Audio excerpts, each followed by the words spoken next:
Pemirsa Ketua Komisi 4 DPR RI Siti Hediati Haryadi yang akrab disapa Titik Soeharto menyampaikan apresiasi karena perayaan Tahun Baru Imlek yang diadakan di salah satu lokasi di Jakarta memperlihatkan keberagaman seperti yang terlihat dari perpaduan budaya Tionghoa dan Betawi dalam pawai yang diadakan di kawasan Sudirman Jakarta pada hari Selasa 17 Februari.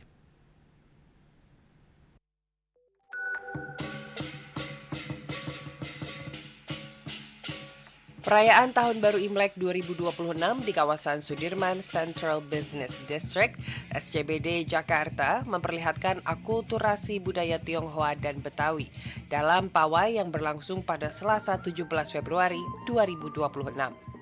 Hal itu memperlihatkan keberagaman masyarakat yang ada di Jakarta, ditandai dengan pembukaan lewat tradisi palang pintu, sampai kemunculan barongsai bersama dengan ondel-ondel. Ketua Komisi 4 DPR RI Siti Hediati Haryadi atau yang disapa Titik Soeharto menyampaikan apresiasi atas perayaan yang melibatkan berbagai unsur masyarakat dan budaya tersebut.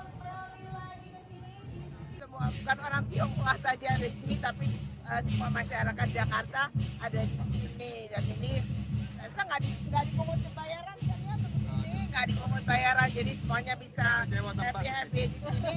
UMKM-nya juga bisa jualan di sini gitu.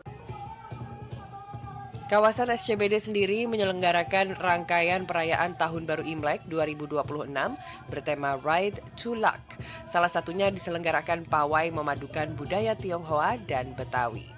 Hal itu sejalan dengan program pemerintah Jakarta yang mengusung harmoni dalam keberagaman yang mendorong penguatan toleransi serta pariwisata kota. Dari Jakarta, Priska Triverna, Kantor Berita Antara, mewartakan.